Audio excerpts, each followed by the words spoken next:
आइजोफ्राबो माब्लाबाबो हौवाफोरनि खम नङा आरो जोंनि समाजाव आइजोफोरखौ माब्लाबाबो गाहाय थाखोआव दोनबोआखै हौवाफोरनिख्रुइ गाहायसिन होननानैबो सानबोआखै बर' समाजाव नाथाय गुबुन गुबुन समाजफ्राव बेफोरबायदि माखासे जाथायफ्रा जाबोदों जेराव आइजो माहारिनि जिथु मर्यादा बे मर्यादाफोरखौ होबोनाय जायाखैमोन आरो बेनि गेजेरावनो आइजोफ्राबो जाहाथे समान समान गासैबो बिथिङावनो जाहाथे भाव लानो हायो रल लानो हायो आरो जोंनि समाजखौ नेतृत्व होनो हायो बिनि थाखायनो जोंनि बड'फा जों बयनिबो सिबिजाथाव उपेन्द्रनाथ ब्रह्म बिथाङा जेब्ला बर' हारिखौ दैदेनदोंमोन बर' हारिनि थाखाय सोमावसारदोंमोन बे समाव बर' आइजोफोरखौ गोख्रोङै दैदेननो थाखाय मोनसे आफादनि गोनांथि दं बिदि होननानै अल आसाम ट्राइबेल वुमेन वेलफेयार फेडारेसन मुङै बेखौ दादोंमोन जाहाथे बेवहाय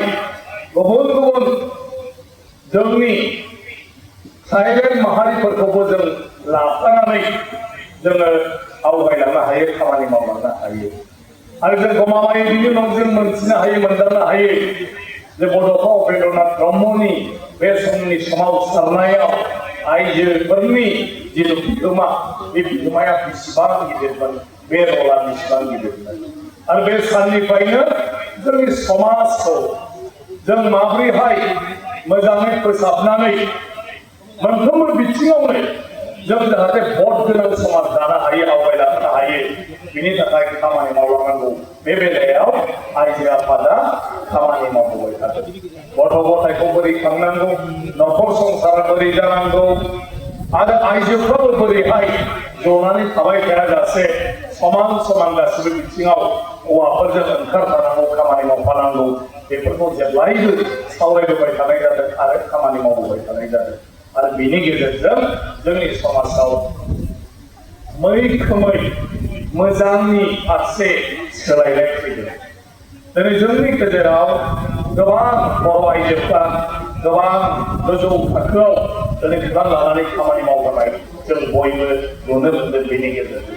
दिनै जोंनि गेजेराव बिमा बायदि आब' प्रमिला रानी ब्रह्म दं जाय 1990 मायथाइनिफ्राय MLA जाबोदों आरो जाय आब'आ दिनै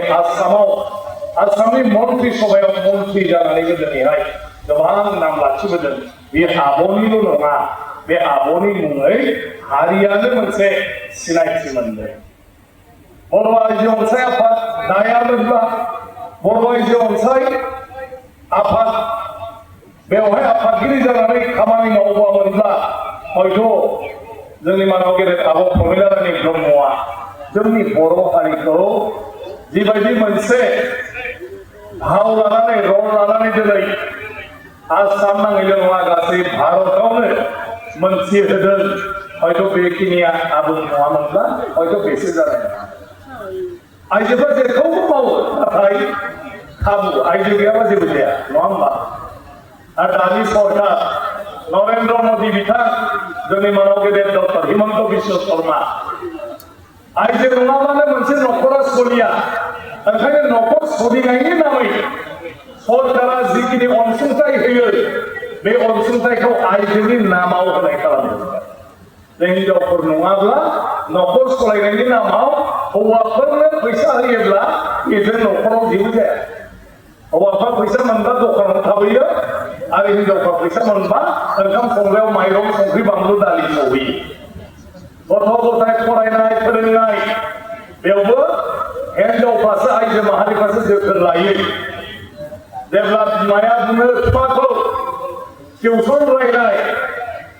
जागोन होननानै न'निफ्राय खालामा बुङो मोनायाव सोंबाय बावथारबाय आं होनबाय थायो